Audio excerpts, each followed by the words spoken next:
వాస్తవంగా నిన్న వరంగల్‌లో జరుగుతున్న విజయోత్సవ సభ చూస్తా ఉంటే నాకు చాలా ఆశ్చర్యం వేసింది. అసలు అది విజయోత్సవ సభనా? లేతే బూతుల సభనా? అర్థం కావట్లేదు. ఒక రాష్ట్ర ముఖ్యమంత్రిగా అయిన తర్వాత ప్రజలకు ఏం నేర్పిస్తున్నావు? ముఖ్యంగా ఇప్పుడున్న యువతకు ఏం నేర్పిస్తున్నావు? అంటే రాజకీయాలంటే బూతులతోటే స్టార్ట్ చేయాలనేది నేర్పిస్తున్నావా రాబోయే తరానికి? రాజకీయం అంటేనే తిడితేనే పెద్దోళ్ళం అవుతాం అనుకుంటున్నావా? పెద్దోడిని తిడితే హీరోని అవుతాం అనుకుంటున్నాడా?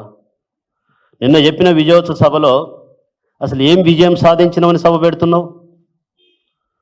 మహిళలకు 2500 ఇచ్చినాని మహిళలను పిలుచుకున్నావా? 4000 రూపాయలు నేను వృద్ధులకు ఇస్తున్నానని సభ పెట్టుకున్నావా? గ్యాస్ సిలిండర్ 500కి ఇస్తున్నానని సభ పెట్టుకున్నావా? లేకపోతే ఆడే విజయోత్సవ సభ సంబరాలు దేనికో నాకు ఇప్పటి కూడా అర్థం కావట్లేదు. అది కూడా మహిళలను రాకపోతే మీకు లోన్లు ఇవ్వం, మీరు రావాల్సిందే, అది కూడా మీ డబ్బులే సొంతంగా పెట్టుకొని రావాలి, ఖర్చులు మీరే పెట్టుకొని రావాలి. ఇది ఎక్కడి పద్ధతి అండి? ఎక్కడ ఆచారాన్ని తీసుకొస్తున్నారు?